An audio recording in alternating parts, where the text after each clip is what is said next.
Hi everyone, welcome back to my channel. My name is Crystal, and in today's video I'm going to be talking all about premenstrual syndrome, otherwise known as PMS. I'm sure that PMS needs no introduction because most of us have probably experienced at least one premenstrual symptom in our menstruating years, but if you aren't familiar with PMS, or premenstrual syndrome, is a collection of symptoms that might be experienced during the premenstrual phase of the menstrual cycle. Premenstrual symptoms can vary, there's a lot of them, we'll get into them, but usually they are emotional or physical in nature, and they are due to natural hormone fluctuations as well as changes in neurotransmitters. It's estimated that over 90% of menstruators experience at least one premenstrual symptom in their premenstrual phase. So let's talk about the symptoms a little bit because there's a lot of them. Now don't mind me, I'm just going to read off my list because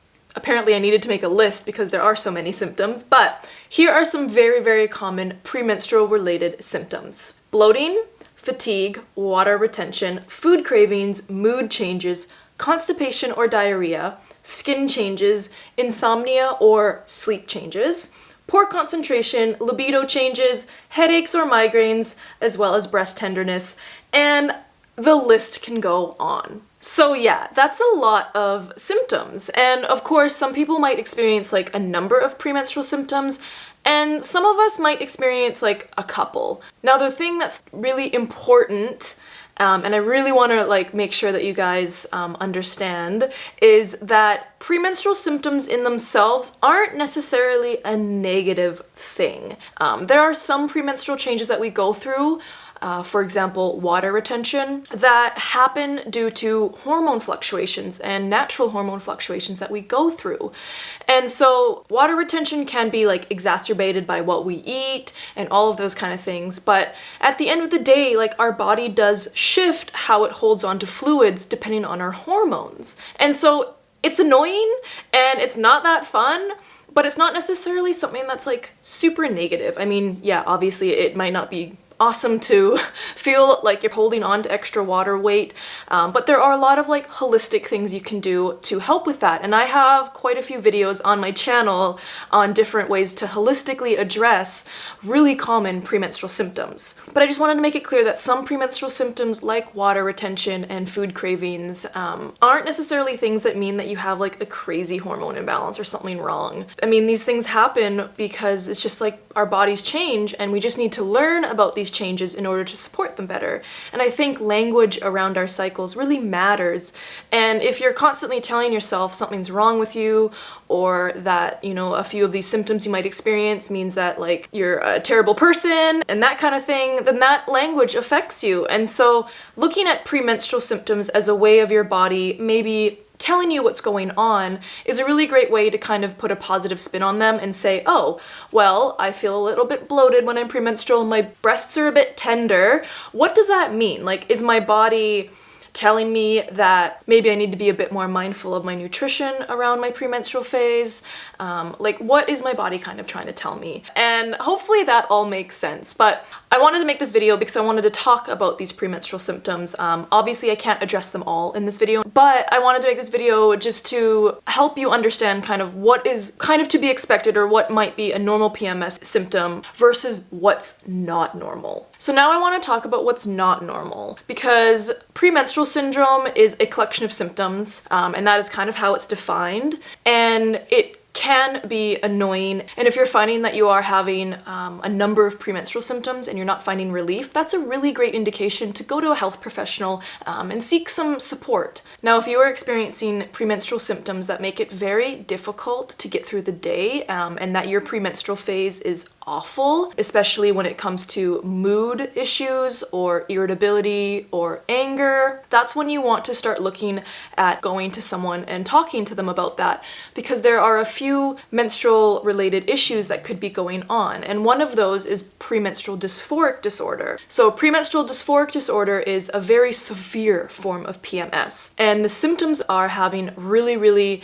intense bouts of feeling very depressed, feeling anxious when you're premenstrual, menstrual, having a lot of irritability, feeling angry, feeling like a loss of interest in things you want to do. And if that is what you're experiencing when you're premenstrual, that's not normal. Those are not normal symptoms. It's not normal to feel like you can't function for the week before your period. And so that is why it's really important to know like what's normal in PMS and what's not, and that is definitely not normal. And so I really suggest that if you are struggling with these more intense symptoms, to track them and then take that information to your doctor so you can get the support that you need. Another health condition that can cause you to have worse PMS symptoms is premenstrual exacerbation. And what that is a worsening of symptoms of an underlying condition when you are premenstrual. So for example, if you have depression or anxiety disorder, your symptoms will become worse when you are premenstrual, and that is considered premenstrual exacerbation. So again, if you are experiencing the worsening of symptoms of a certain condition, and it's not only mood related,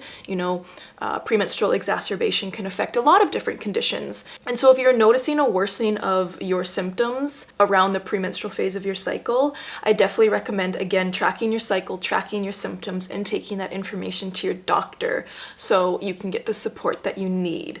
And with that, it would be treating the underlying condition that's going on. So yeah, that is why it is super important to understand premenstrual symptoms and what's kind of normal or to be expected, and what symptoms are pretty easily treated by like diet and lifestyle changes, and what symptoms are not so much normal, and what to look out for when you are experiencing things that are really affecting your quality of life, because premenstrual symptoms shouldn't affect your quality of life, and if they do, that there's something probably a lot deeper going on. So I hope you enjoyed this video. If you have any questions, please leave them in the comments below. If you have any premenstrual symptoms that you want me to make videos on, please let me know. I'm always interested in making more videos on how to support our bodies through the premenstrual phase, because for most of us, that is when our cycle can get a little bit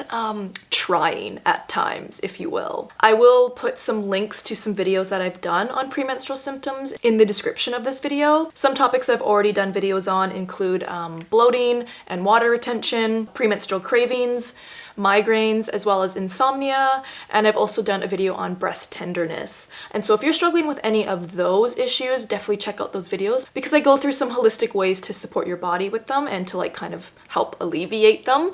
But if you have any suggestions with other symptoms that I haven't covered yet in my videos, please let me know. As always, your cycle matters so much, and I'm here for you, and I really appreciate you watching this video, and I'll see you in the next one.